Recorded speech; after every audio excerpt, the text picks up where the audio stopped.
श्री शिवाय नमस्तुभ्यम। हर हर महादेव। आज 11 मार्च चंद्रमौलेश्वर शिव पुराण कथा जो कि भुसावल महाराष्ट्र में चल रही है, दूसरे दिन की कथा आज पूर्ण हो चुकी है। आपको बता दें, आज दूसरे दिन की शिव पुराण कथा में गुरुजी ने धतूरा, कनेर का पुष्प और दूरवा वाला बिल्कुल नया उपाय बताया है, जिसे आपको अपने बच्चों के लिए करना है। साथ ही आज की कथा में गुरुजी ने हरि चंदन और शिव चंदन कैसे बनाया जाता है और इन दोनों चंदनों से कौन से दो बिल्कुल नए उपाय किए जाते हैं, वह जानकारी भी दी है। यह दोनों जानकारी इस वीडियो में बताएंगे। साथ ही आज की कथा का संपूर्ण अस्तित्व आपको प्राप्त होने वाला है, इसलिए वीडियो अंत तक देखें ताकि कोई भी उपयोगी जानकारी आपसे न छूटे। आपको बता दें, सावदा रोड ताप्ती नदी के तट में भुसावल महाराष्ट्र में गुरुजी पंडित प्रदीप मिश्रा जी द्वारा शिव पुराण कथा शुरू हो गई है। 7 दिवसीय शिव पुराण कथा है, जिसे चंद्रशेखर शिव पुराण कथा या फिर चंद्रमौलेश्वर शिव महापुराण कथा नाम से गुरुजी वाच रहे हैं, जिसे आप 10 मार्च से 16 मार्च 2026 तक आस्था यूट्यूब के माध्यम से दोपहर के 2 बजे से 5 बजे तक लाइव देख सकते हैं। इस वीडियो में हम आपको प्रदोष के दिन किया जाने वाला बिल्कुल नया मनोकामना पूर्ति उपाय भी बताएंगे, जो कि चंद्रमौलेश्वर महादेव का नाम लेकर करना है। और गुरुजी ने यहाँ तक कहा है कि यह उपाय करने से 3 दिन में आपकी मनोकामना पूर्ण हो जाती है। साथ ही कोर्ट केस चल रहा है या फिर आपके प्लॉट में या फिर आपकी संपत्ति में किसी ने कब्जा कर लिया है, तो इस प्रकार की किसी भी समस्या से या फिर कोर्ट केस से किस प्रकार से आप मुक्ति पा सकते हैं, उसके लिए भी गुरुजी ने एक बिल्कुल नया उपाय बताया, वह भी हम आपको इस वीडियो में बताएंगे। साथ ही शरीर में कहीं पर भी गांठ जैसी समस्या है तो डॉक्टर के इलाज के साथ कौन सा उपाय करने से आपको शीघ्र अतिशीघ्र लाभ देखने को मिलेगा, वह जानकारी भी आपको इस वीडियो में मिलने वाली है। वीडियो अंत तक देखें। आज के वीडियो में हम आपको सिर्फ उपाय ही उपाय बताएंगे, बहुत ही विशेष उपाय है और बिल्कुल नए उपाय हैं, इसलिए वीडियो अंत तक देखें ताकि कोई भी उपयोगी जानकारी आपसे न। बढ़ते हैं आज की शिव पुराण कथा की पहली विशेष जानकारी की ओर। कथा शुरू होते गुरुजी ने कहा, शिव महापुराण की कथा कहती है, कभी भी दूसरों को कम मत समझो, न ही स्वयं को कम समझो। कोई भी कैसा भी कभी भी आपके काम आ सकता है। वैसे ही आप भी स्वयं के लिए ये मत सोचो कि मैं ये नहीं कर सकता, बल्कि आपको ये सोचना है मैं जो चाहूँ वह कर सकता हूँ। बस प्रयत्नों में आपको अधिकता लानी पड़ेगी।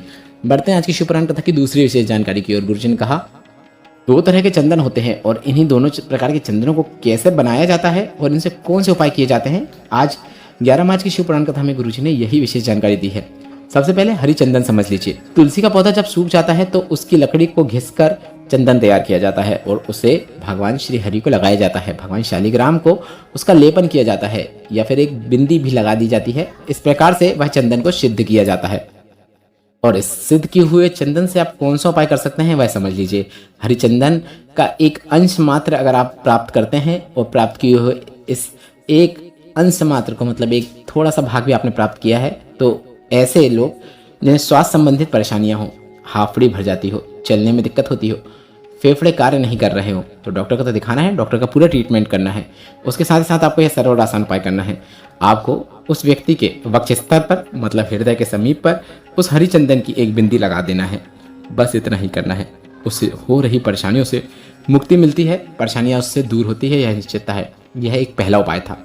आज गुरुजी ने शिव चंदन बनाने का भी तरीका बताया है। गुरुजी ने कहा, बेलपत्र के पेड़ की कोई डाल हो या कोई लकड़ी हो, जब वह सूख जाती है तो उसे प्राप्त किया जाता है और उसको घिसकर चंदन तैयार किया जाता है। और इस चंदन को सिद्ध करने के लिए इसे आपको भोलेनाथ के शिवलिंग पर त्रिपुंड की आकृति बनाना है। मतलब गुरुजी ने आज बताया है, शिवलिंग पर जब त्रिपुंड बनाया जाता है तो 3 जो रेखाएं होती हैं, जो सबसे ऊपर वाली रेखा होती है उसे आकार कहा जाता है, बीच वाली रेखा जो होती है उसे ओमकार कहा जाता है और सबसे नीचे वाली जो रेखा होती है उसे मकार कहा जाता है।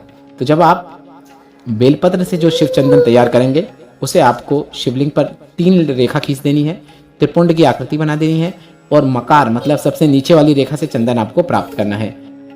और वह व्यक्ति जो बार बार बीमार पड़ता है, उसे आपको वह शिव चंदन उसके कंठ में लगाना शुरू कर देना है, मतलब गले में लगाना शुरू कर देना है। डॉक्टर की दवाई के साथ साथ यह उपाय करना है।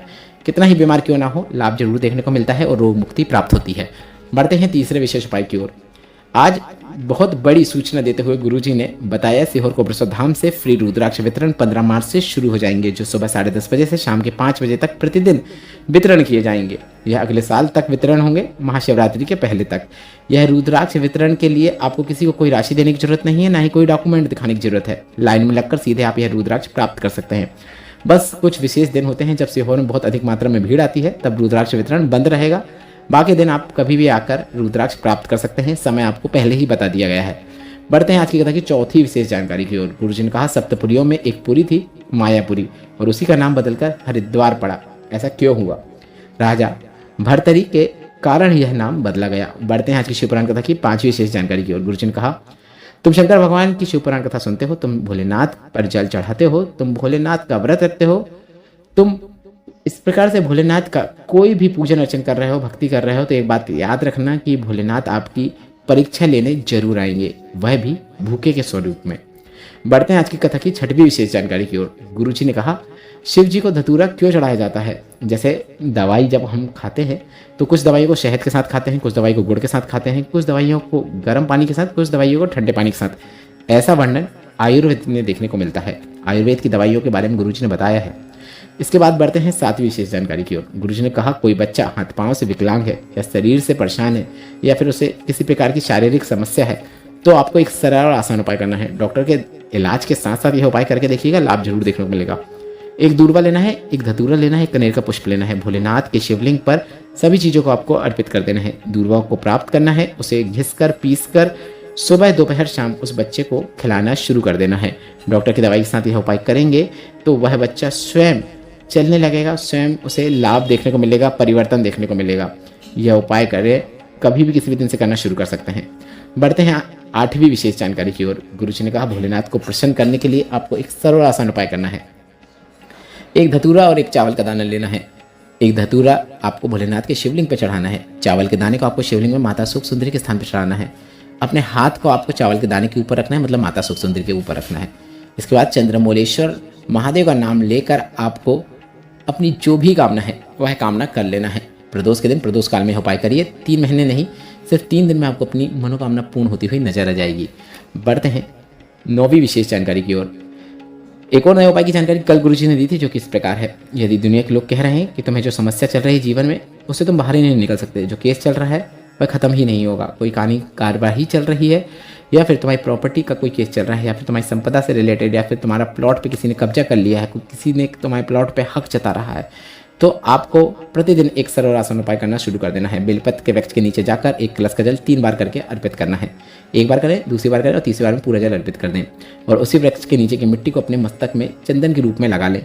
1.5 से 2 महीना करके देखिए। इतने ही समय में आपको आपके केस में या फिर किसी भी प्रकार की जो समस्या चल रही है उसमें निर्णय देखने को मिलेगा और आपको उससे मुक्ति जरूर मिलेगी। बढ़ते हैं 10वीं विशेष जानकारी की ओर। एक और नया उपाय है जो गुरुजी ने बताया है। शरीर में किसी भी प्रकार की गांठ हो जाए, बच्चेदानी या चेस्ट में या फिर कहीं पे भी हो, तो आपको एक सरल और आसान उपाय करना है। डॉक्टर की दवाई के साथ साथ करना है, इस बात का ध्यान रखें। प्रदोष काल में 2 दीपक भोलेनाथ के मंदिर में लगाना है। प्रदोष के दिन एक चावल का दाना शिवलिंग पर अर्पित करना है और उसी चावल के दाने को आपको प्राप्त कर लेना है। प्रदोष के दिन व्रत है तो आप उस चावल के दाने को उस दिन ना खाएं, अगले दिन खा सकते हैं, नहीं तो उसी दिन खा लें। बस इतना ही करना है। कुछ दिन करके देखिए, लाभ जरूर देखने को मिलेगा। बढ़ते हैं आज की शिवपुराण कथा की 11वीं और अंतिम विशेष जानकारी की ओर। यह शिवपुराण कथा के बाद अगली शिवपुराण कथा 20 मार्च से 26 मार्च 2026 तक जयपुर राजस्थान में होगी। 30 मार्च से 5 अप्रैल 2026 तक अरनी यवतमाल महाराष्ट्र में शिवपुराण कथा होगी। 8 अप्रैल से 14 अप्रैल 2026 तक भीलवाड़ा राजस्थान में शिवपुराण कथा होगी। 17 अप्रैल से 23 अप्रैल 2026 तक दिल्ली में शिवपुराण कथा होगी। इस वीडियो में बताई गई जानकारी से संबंधित अगर आपके मन में कोई प्रश्न है तो ये प्रश्न आप कमेंट बॉक्स के लिए पूछ सकते हैं। मेरे द्वारा दी गई जानकारी अगर आपको थोड़ी सी भी उपयोगी लगी है तो इस वीडियो को लाइक करके कमेंट बॉक्स में श्री शिवाय नमस्तुभ्यम या फिर हर हर महादेव जरूर टाइप करें। श्री शिवाय नमस्तुभ्यम, हर हर महादेव।